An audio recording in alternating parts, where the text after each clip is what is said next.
I'm Jeanette, VP of Marketing at Trade Hounds here at IEC in Phoenix. We can hear all the excitement around us. This awesome event is now coming to an end, and I've had the privilege of talking to LaNa Al-Amin, and I'm so excited to talk to you about what you do for IEC Foundation. You've been responsible for so many things, and you did a great job pulling this off, but talk a little bit about the IEC SPARK event first.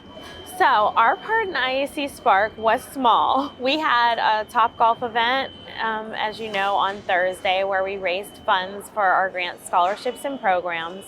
And our big raffle, which ended the day today, was a brand new truck that we raffled off with a Milwaukee tailgate package.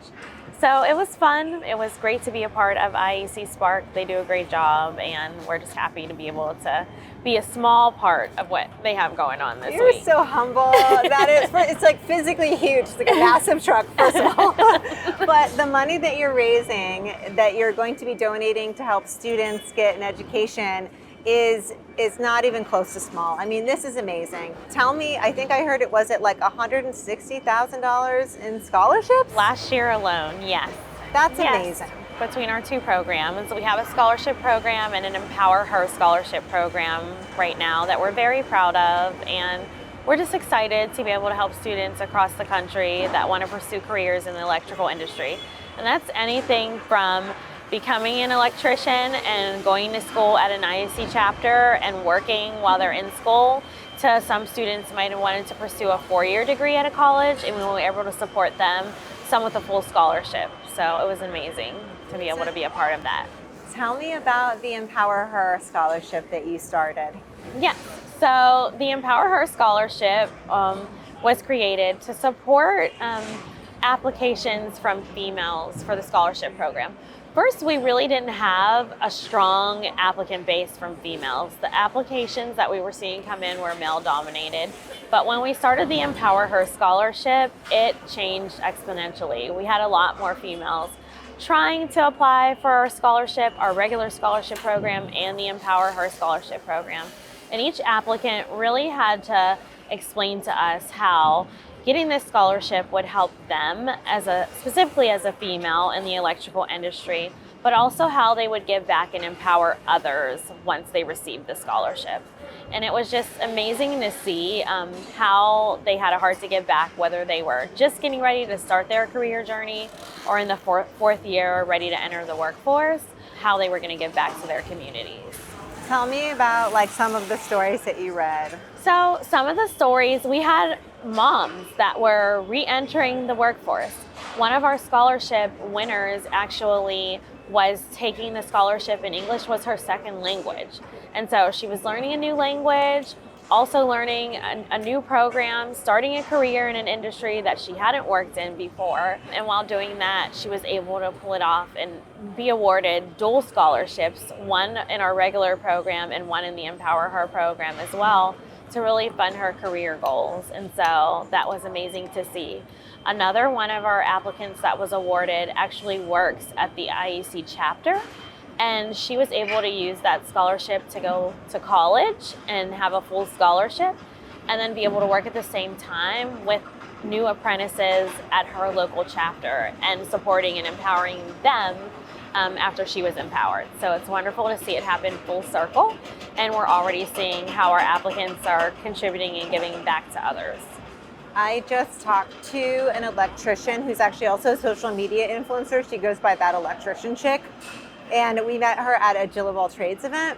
And she was saying how because she was a single mom, she decided to pursue electrical as a trade because it's such a lucrative opportunity, so she could take care of a lot of that additional financial burden that she was carrying on her own. Yes. Can you speak to maybe some of the hardships that women have, and also why the electrical industry might be a really good option for them? I think that it can give them some freedom, some flexibility in their career. Of course, it's a great financial opportunity for females in the workforce. I understand also some of those barriers, and it's nice that when we see someone trying on the scholarship application, we're a lot different than a traditional agency. We don't handhold per se, But if we see someone trying, we help them finish to the end. So I'm a mom of 12. I understand what it means to juggle different responsibilities. And so we had applicants that had to go to parent-teacher night or had to help their children with their homework. They were taking care of parents or doing other things.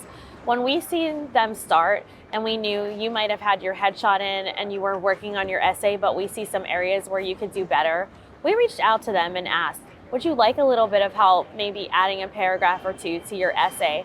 Are you able to get us that video? And maybe if you can send it to us, we can send it back to you in the resolution that you need to upload it. Or how can we help you? Your chapter, reference might be missing. Can we remind them for you? Or would you remind them? Or is your employer email right? Just other things, because we know that 99% of the time, these people are working, they're also going to school at the same time, and then they have family, community responsibilities. A big part of our application was community service. So every student that had community service had an opportunity to get 10% extra in points on their application. So to be preemptive about that, we planned with the chapters different opportunities where we could help expose the students to community service opportunities. Or sometimes it was just a conversation of sitting down with the student and they were volunteering for their child's hockey team. They were doing something at church. They might have hung TV for someone at, a senior home that couldn't get it on the wall. They were doing community service in their own ways and just helping them narrate their story and realize how awesome they were. And then to watch them just soar on that scholarship application when they gained that confidence was amazing. How does it feel as a woman and as a mother to be able to set other women up to pursue an education in a field where they're going to be able to support themselves with the living that they're making from this career? It's an amazing feeling because I know how important that is. So I've been a single mom. I've been now a mom of 12, married, but I know it's all hard. And I know it's hard sometimes when you're in a field where people don't look like you and you don't see that and how important it is to see more. And I love the fact that we're encouraging them, bringing them together, but also connecting them with resources so that they can see other women in the electrical field, whether it's in manufacturing, whether they're out in the field working every single day like they are, or they might be at the chapter working in a business capacity. They're all working towards the future of the electrical industry.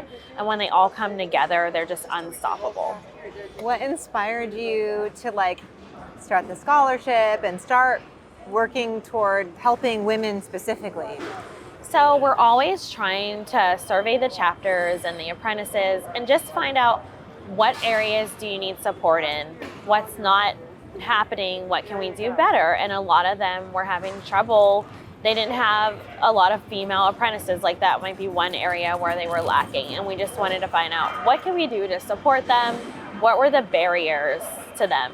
And the number one barriers were financial, but the second one was resources in a sense of belonging. So we knew we couldn't just create a scholarship and hand out money. That wasn't going to solve the problem of retention. We had to create a community, and that's what we're doing, and it's just amazing to see.